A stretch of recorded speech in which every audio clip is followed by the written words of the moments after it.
konekkan dengan profesor di sana agar mereka mau ACC jadi promotor kita dan bisa diskusi ya biar diterima lah gitu, biar aman studinya, enak gitu. Nah itu untuk awal. Nah jadi kalau untuk saya di UNAN saya nggak perlu cari promotor. Saya waktu itu tulis, tapi wajib nulis ini proposal 3 bab itu. Kemudian surat rekomendasi ya saya cari dosen saya. Proposalnya itu bingung, ya udahlah tulis apa yang ingin aja gitu ya saya tulis. Tapi nggak tahu Bapak Ibu nanti apakah ada gitu ya. Nah di interview saya kasih bocoran sedikit ya apa yang ditanya. Yang pertama kan perkenalan diri ya, biasa interview biasa, perkenalan diri, oke. Background pendidikannya seperti apa, menjelaskan background pekerjaan. Nah, saya dosen baru gitu ya.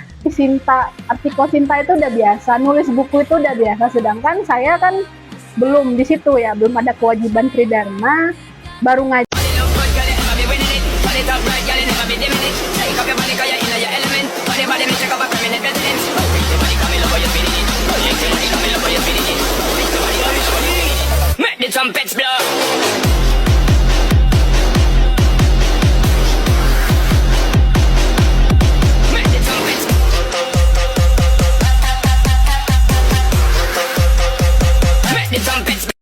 Halo, kenalin aku Elita. Kali ini aku bakal sharing ya, kira-kira untuk lanjut studi doktor itu apa aja persiapan yang mesti dipersiapkan. Let's check it out. Nah, jadi usut cerita demi cerita, aku lanjutin studi S3 ini sebenarnya mendadak gitu ya, di luar planning. Jadi trennya kan memang dosen itu wajib S3 sekarang. Kebetulan aku dosen udah dari 2022, cuman dosennya masih masih luar biasa istilahnya. Aku ada dosen di beberapa kampus juga. Akhirnya memang ada kewajiban untuk S3. Timingnya kemarin di tahun 2025 akhirnya daftar dengan studi S3 gitu ya. Ada beberapa persiapan gitu. Banyak sekali persiapannya termasuk riweuh waktu itu. Nah, apa aja sebenarnya persiapannya? Nah, yang pertama itu persiapan berkas dulu ya, berkas semua. Pastikan baca dulu syarat dari kampusnya. Sebenarnya aku udah komunikasi dengan banyak teman senior ya. Ada yang kuliah di luar negeri juga, ada yang kuliah di Pulau Jawa. Kebetulan aku kuliahnya di Padang. Nah itu udah banyak konsultasi. Sebenarnya planningnya selesai S2 itu mau langsung lanjut, cuman waktu itu pengennya ngambil beasiswa, tapi nggak kesampaian gitu ya. Ya di 2025 baru kesampaian untuk lanjut studi. Nah apa yang dipersiapkan? Waktu itu aku harus mempersiapkan TOEFL ya, nilai TOEFL. Kebetulan TOEFL aku habis expire-nya. Waktu itu kepake terakhir waktu S2 ya. Waktu S2 kan udah habis itu. S2 itu aku nggak pas lulus. Aku makanya waktu itu sempat mau apply beasiswa di tahun 2000. Sebelum lulus setahun, 2 tahun ketika start mulai S2 gitu ngurusnya. Akhirnya kan udah habis ya expire-nya. Nah, akhirnya aku coba tes TOEFL. Tes TOEFL itu banyak ya. Ada online, ada yang offline. Tapi sebenarnya enaknya online. Kenapa? Fleksibel gitu ya. Bapak Ibu bisa ujian di rumah, teman itu dipastikan kondusif gitu ya. Apakah di kamar, di ruangan yang nggak ada orang yang berlalu lalang, pastikan kondusif. Sebenarnya enak online, nggak perlu ke tempat ujiannya gitu ya. Kemarin itu saya ikut TOEFL-nya yang online. Ada juga yang offline. Nah, kalau Bapak Ibu bekerja kan ya mesti harus sparing waktu gitu ya, prepare waktu untuk ujian TOEFL offline. Nah, pastikan skor dari kampusnya berapa. Nah, kemarin itu saya terpenuhi itu. Saya ikut TOEFL ITP-nya di kampus saya gitu ya, online waktu itu. Kemudian selain TOEFL, saya juga ada kemarin persiapan TPA. Kebetulan di UNAN itu Universitas Andalas ya, tempat saya studi sekarang, itu syarat TPA-nya memang harus ujian di UNAN ya. Jadi ketika daftar PMB itu kita diwajibkan ujian TPA-nya di UNAN. Kalau untuk TOEFL itu bebas, penting punya sertifikat TOEFL yang masih berlaku lah gitu ya. Nah kalau TPA itu di UNAN semuanya diwajibkan ujian gitu. Jadi waktu itu ujiannya online juga, ada checkingnya juga, ujian online gitu ya, diawasi oleh Zoom, jadi kita ujian gitu. Selama rasanya 2,5 jaman lah waktu itu ujiannya. Nah selesai ujian TPA, nunggu hasil Cuma beda lagi ya kalau saya baca ya, waktu itu sempat planning ingin kuliah ke Jawa, itu TPA-nya macam-macam, ada yang TPA Bappenas, ada yang TPA di kampusnya itu macam-macam. Ya silakan Bapak Ibu cek lagi syarat kampusnya seperti apa. Nah kalau di luar negeri tentu beda ya. Ada teman saya, senior saya itu yang kuliah ke Inggris, ke Australia. Nah dia kan apply beasiswa. Nah, tentu yang dipersiapkan bukan TOEFL tapi IELTS. IELTS-nya salah kalau ke luar negeri itu minimal 7 ya. Saya rasa 7. Nah, dia ngejar itu sampai berulang-ulang kali ya. Apply beasiswa dulu, nggak dapet gitu. Nyari LOA juga dia nyoba terus. Tuh ada senior itu. Senior saya yang ke Inggris, ke Manchester sama yang di Australia. Ada yang ke Taiwan juga. Nah, itu mirip kayak gitulah persiapannya. Kemudian kembali lagi ke saya, TOEFL udah, TPA udah, akhirnya selesai ya tahap itu, nunggu. Jadi saya masukkan berkas administrasi ya, ijazah terakhir. Kemudian yang penting lagi itu adalah apa ya? Proposal penelitian. Nah, jadi uniknya di S3 itu riset kita itu udah kita tulis di awal. Nah, kalau ke luar negeri itu Bapak Ibu kalau ingin kuliah di luar negeri, itu teman saya nyari promotor. Jadi dia calling waktu itu ya, ada senior saya cerita, dia calling salah satu profesor atau dosen saya, kuliahnya dulu di mana, misalkan di Malaysia. Jadi minta hubungin ke dosen di Malaysia, tolong mau jadi promotor, gampangnya seperti itu. Karena kalau via email, kadang kan kita aja, kalau saya pribadi aja ya kalau di email kadang nggak baca gitu ya, lebih suka baca WA gitu ya, nggak ternotis. Apalagi kalau nggak kenal, tiba-tiba nge-email cari promotor, itu susah banget gitu. Itu untuk teman-teman saya di luar negeri. Ada yang seperti itu, nyari promotor. Jadi ketika nyari LOA, mereka nyari beasiswa dulu, terus ada LOA kan. Nah mereka nyari promotor tuh. Jadi dari disertasi itu udah ketemu promotornya di awal. Itu untuk kuliah di luar negeri. PMDSU juga seperti itu. Saya pernah dulu waktu selesai S1 kan mau ambil nyari beasiswa S2, ketemu nih info PMDSU, juga nyari promotor gitu. Udah diketahuin jenis disertasi penelitiannya apa, promotornya siapa. Nah, makanya kalau kalau Bapak Ibu mau via luar negeri gitu ya, ya berarti ya harus punya link gitu, punya relasi dengan dosennya di kampus, alma maternya di mana, tolong minta dikonekkan dengan profesor di sana agar mereka mau ACC jadi promotor kita dan bisa diskus. Ya biar diterima lah gitu, biar aman studinya enak gitu. Nah itu untuk awal. Nah jadi kalau untuk saya di UNAN saya nggak perlu cari promotor. Saya waktu itu tulis, tapi wajib nulis ini proposal 3 bab itu. Kemudian surat rekomendasi ya saya cari dosen saya. Proposal, nah itu yang bingung, ya udahlah tulis apa yang ingin aja gitu ya saya tulis.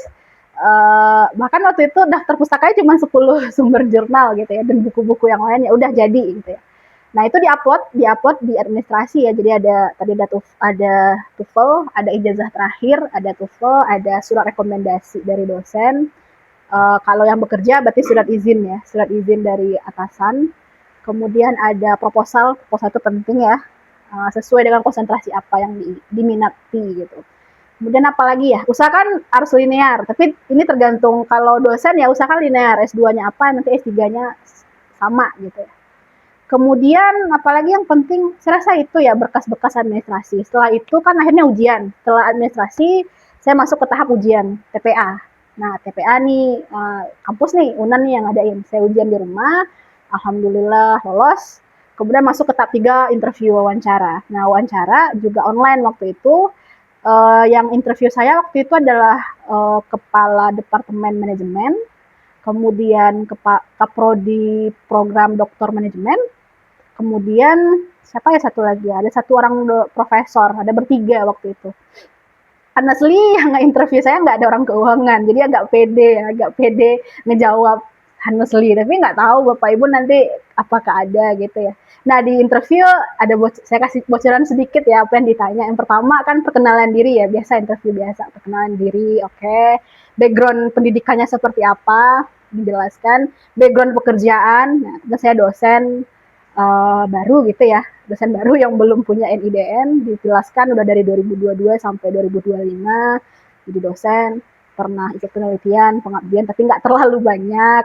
Terus di pertanyaannya apalagi ya, apa yang kamu banggakan gitu ya, apa dibanggakan selama ini, apa hasil penelitiannya dibanggakan. Kebetulan saya ada submit di Sinta di Sinta berapa ya, Sinta 4. Kemudian saya ada mengikutkan mahasiswa international conference dan terbit itu artikelnya.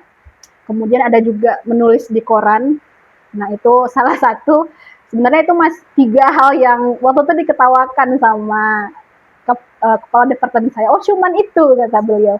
Ya pak, ya gitu kan. Ya karena kan kalau dibandingkan dengan bapak ibu dosen yang apply doktor itu udah banyak, mereka udah jabatan khususnya udah lektor kepala itu yang nggak main-main gitu ya, udah Scopus itu udah biasa, terbit di Sinta, artikel Sinta itu udah biasa, nulis buku itu udah biasa, sedangkan saya kan belum di situ ya, belum ada kewajiban tridharma, baru ngajar aja, kalaupun ada penelitian, riset kan hanya membantu ya, bukan penulis pertama, jadi nggak terlalu banyak lah tentang hal itu, makanya ketawa sekaligus memotivasi ya, oh kamu nanti ke depannya lebih aktif lagi ya, karena ini S3 loh, dunia akademiknya, atmosfer dosen akademisinya lebih besar daripada kalau S2 kan lebih ke manajerial, praktisi.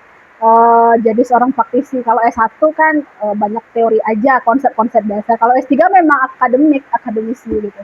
Sebenarnya itu motivasi buat aku waktu itu. Nah itu ketawanya waktu interview.